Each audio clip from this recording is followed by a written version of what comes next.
Once upon a time there lived in a village in the mountains a little cowherd without either father or mother. His real name was Michael, but he was always called the Stargazer because when he drove his cows over the fields, he went along with his head in the air, gaping at the sky. As he had white skin, blue eyes and hair that curled all over his head, the village girls used to cry after him, "Well, Stargazer, what are you doing?" And Michael would answer, "Oh, nothing," and go on his way without even turning to look at them. The fact was, he thought them very ugly, with their sunburnt necks, their great red hands, their coarse petticoats, and their wooden shoes. He had heard that somewhere in the world there were girls whose necks were white and whose hands were small, who were always dressed in the finest silks and laces, and were called princesses. At night, he and his friends sat around the fire, looking into the flames and imagining their future lives. His friends had very ordinary fancies, but he dreamed that one day he would marry a princess. One morning, about the middle of August, just at midday when the sun was hottest, Michael ate his dinner of a piece of dry bread and went to sleep under an oak tree.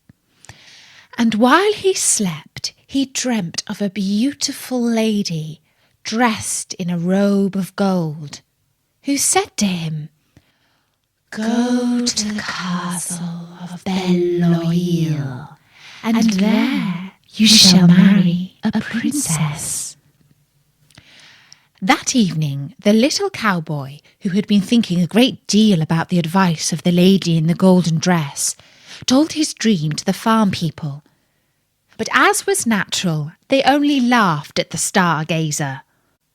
The next day, at the same hour, he went to sleep again under the same tree. The lady appeared to him a second time and said, "Go to the castle of Belle-Île, and you shall marry a princess." In the evening, Michael told his friends that he had dreamt the same dream again, but they only laughed at him more than before. "Never mind," he thought to himself. "If the lady appears to me a third time, I will do as she tells me." The following day, to the great astonishment of all the village, about 2 o'clock in the afternoon, a voice was heard singing, "Rail, rail, how the cattle go!" It was the little cowboy driving his herd back to the cowshed. The farmer began to scold him furiously, saying it was far too soon to bring the cows home.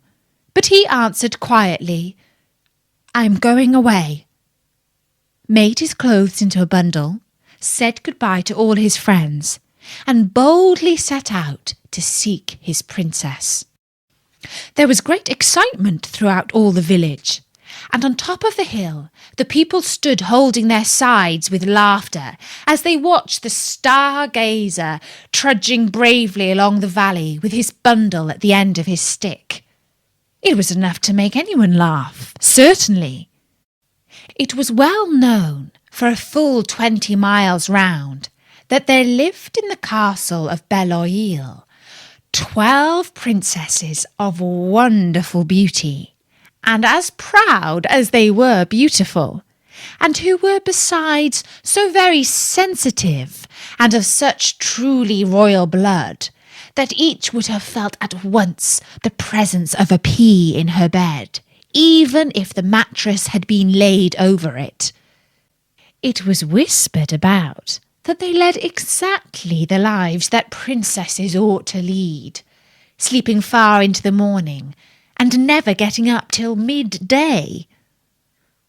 They had 12 beds, all in the same room. But what was very extraordinary was the fact that though they were all locked in by triple bolts, every morning their satin shoes were found worn into holes. When the Duke asked what they had been doing all night, they always answered that they had been asleep. And indeed, no noise was ever heard in the room. Yet the shoes could not wear themselves out alone.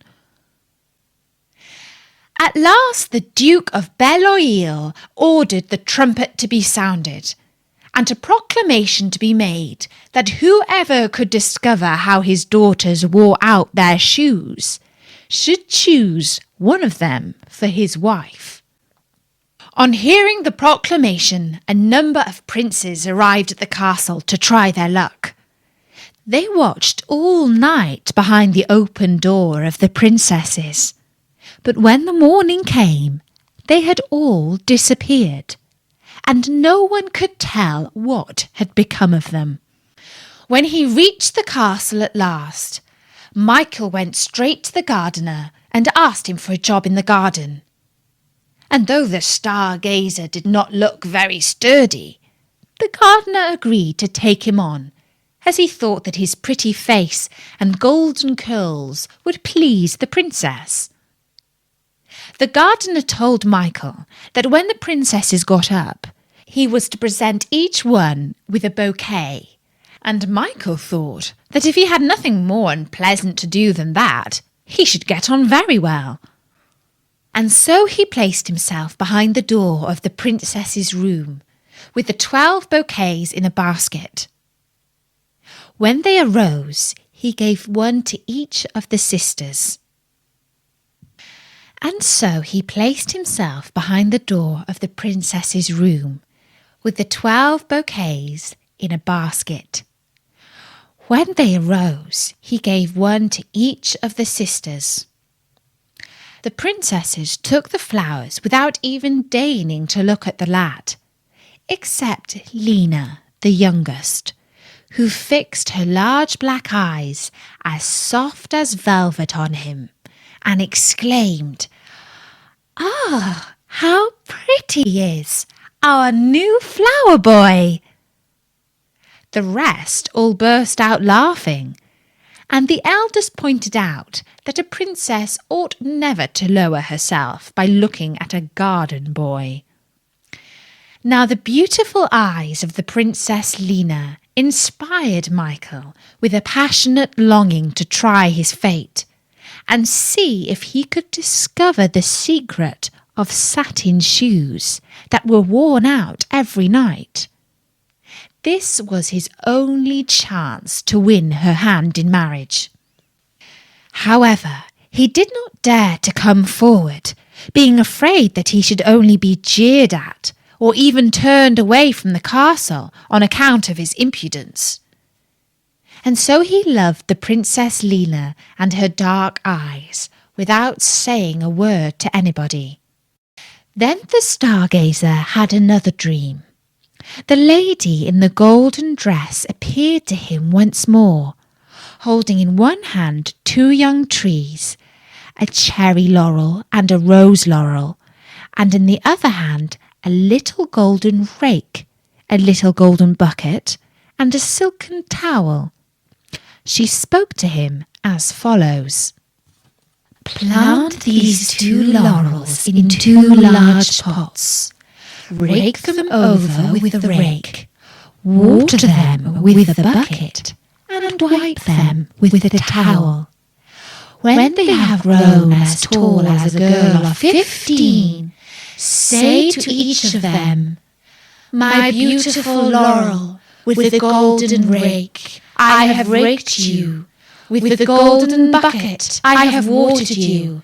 With the silk towel, I have wiped you.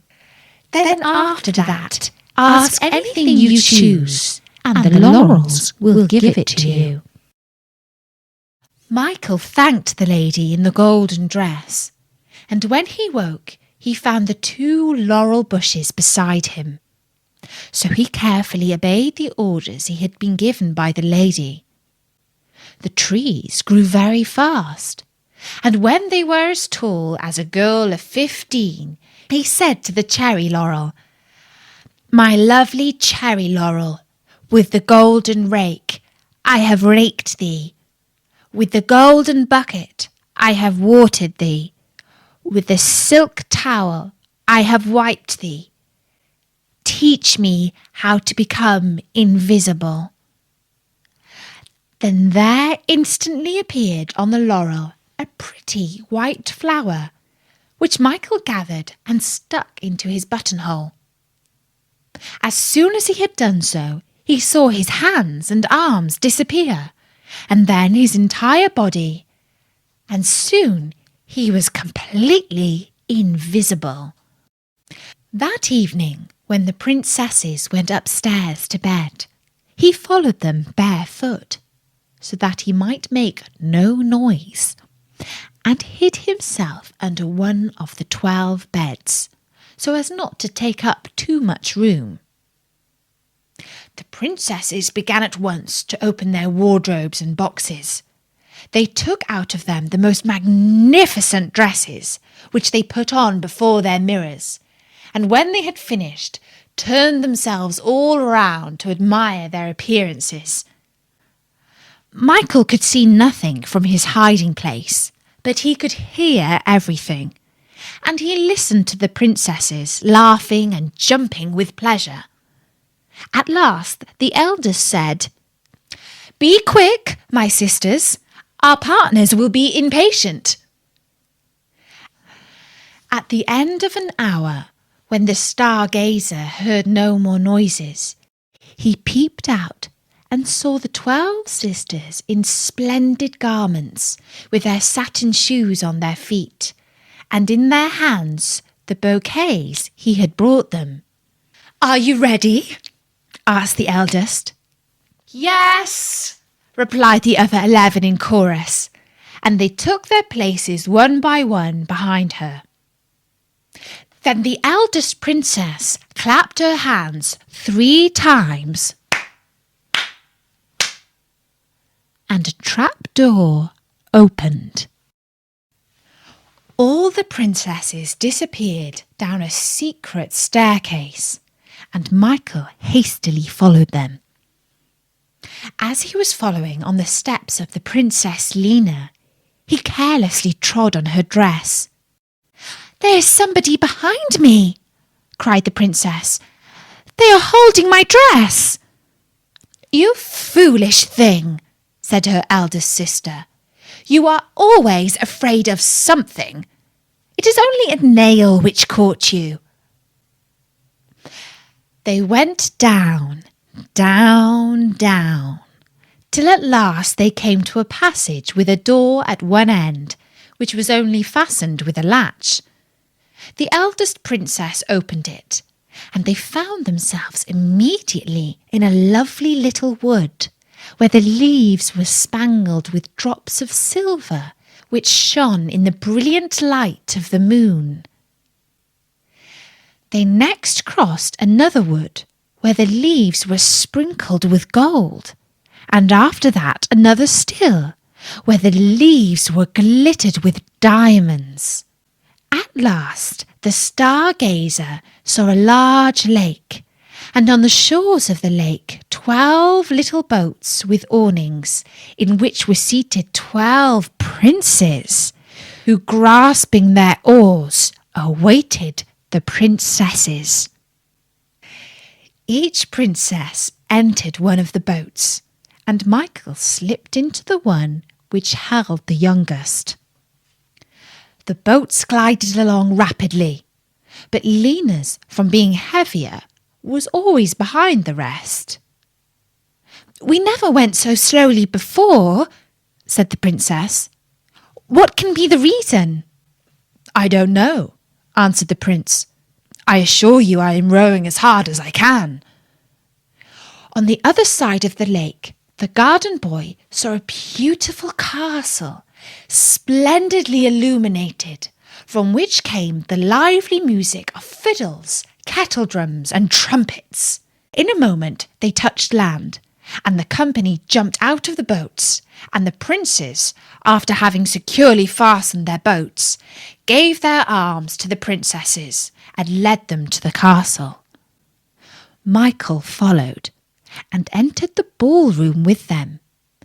Everywhere were mirrors, lights, flowers, and silk hangings. The stargazer was quite bewildered at the magnificence of the sight. He placed himself out of the way in a corner, admiring the grace and beauty of the princesses.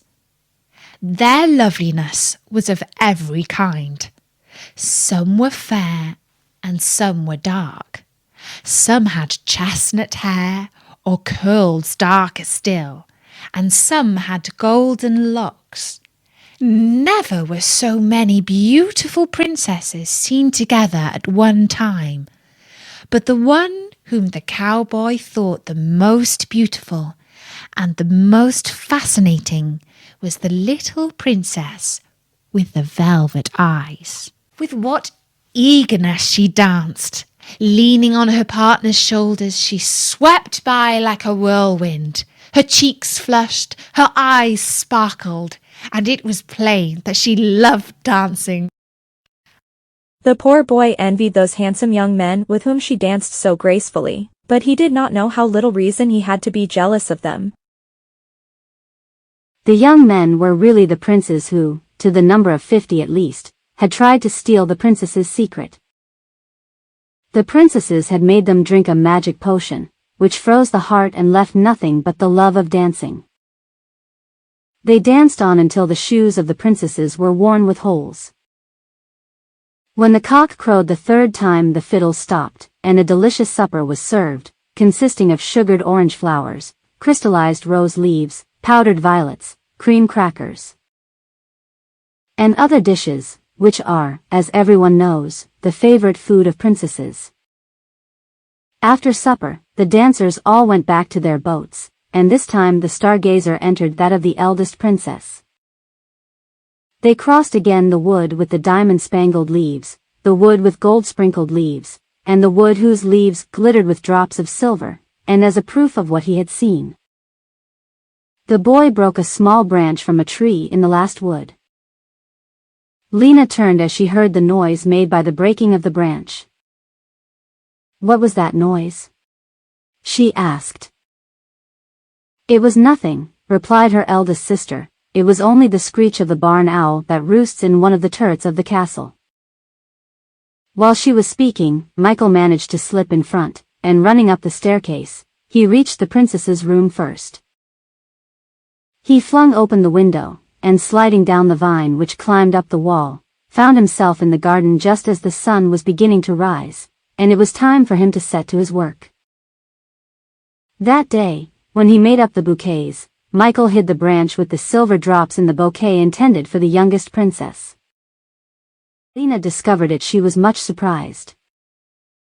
However, she said nothing to her sisters, but as she met the boy by accident while she was walking under the shade of the elms, she suddenly stopped as if to speak to him, then changing her mind, went on her way. The same evening the 12 sisters went again to the ball, and the stargazer again followed them and crossed the lake in Lena's boat.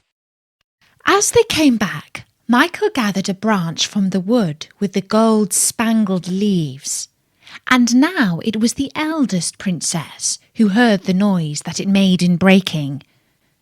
"It is nothing," said Lena, "only the cry of the owl, which roosts in the turrets of the castle." As soon as she got up, she found the branch in her bouquet. When the sisters went down, she stayed a little behind and said to the cowboy, "Where does this branch come from?" "Your Royal Highness knows well enough," answered Michael. "So you have followed us?" "Yes, Princess." "How did you manage it? We never saw you." "I hid myself," replied the stargazer quietly. The princess was silent a moment, and then said, "You know our secret." "Keep it," Here is the reward for your discretion." And she flung the boy a purse of gold. "I do not sell my silence," answered Michael, and he went away without picking up the purse. For 3 nights Lena neither saw nor heard anything extraordinary.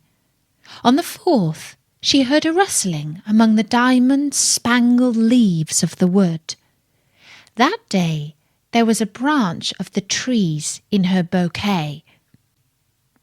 She took the stargazer aside and said to him in a harsh voice, "You know what price my father has promised to pay for our secret?"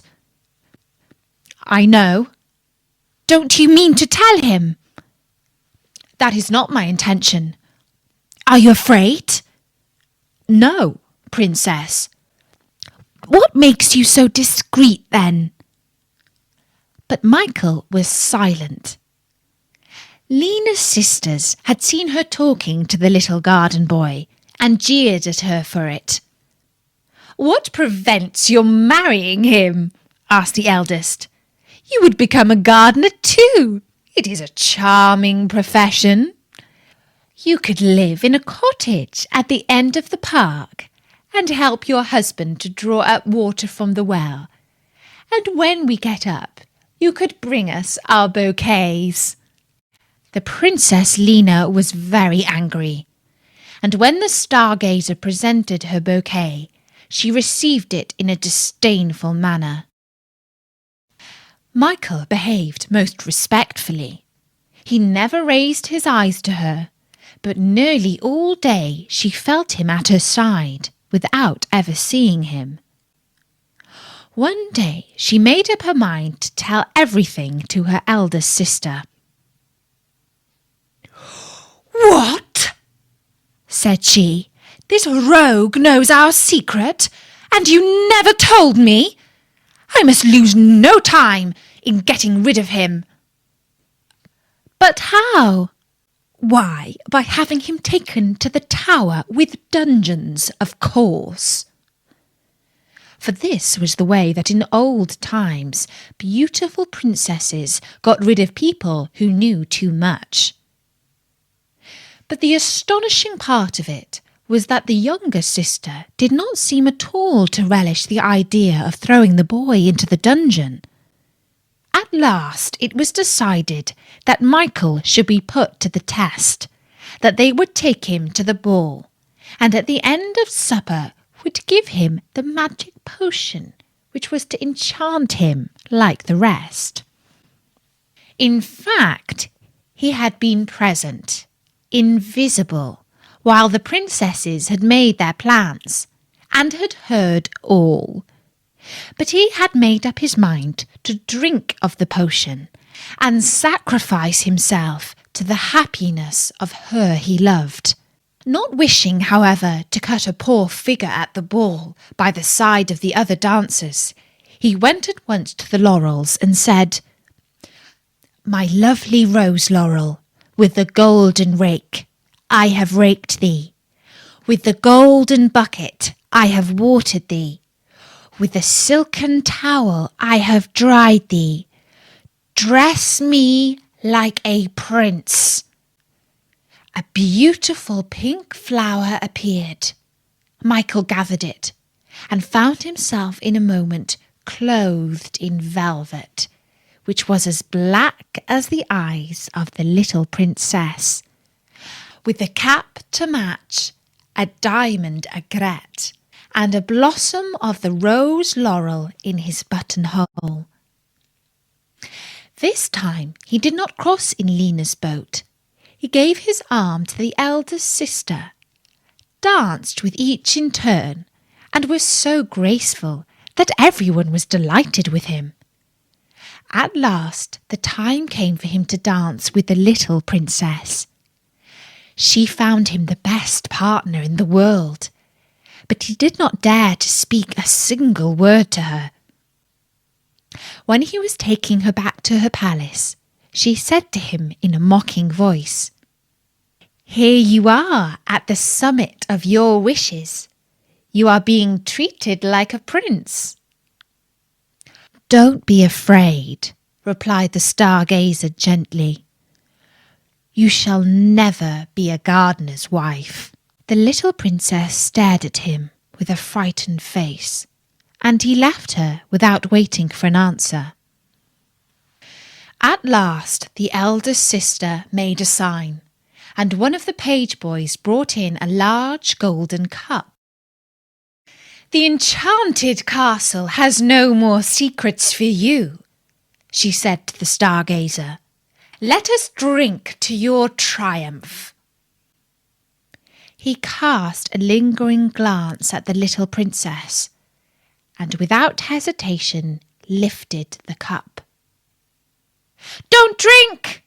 suddenly cried out the little princess. "I would rather marry a gardener!" And she burst into tears. Michael flung the contents of the cup behind him, sprang over the table, and fell at Lena's feet.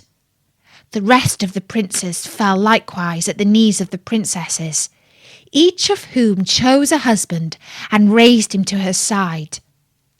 The charm was broken. The 12 couples embarked in the boats. They went straight to the room of the Duke, who had just awoke.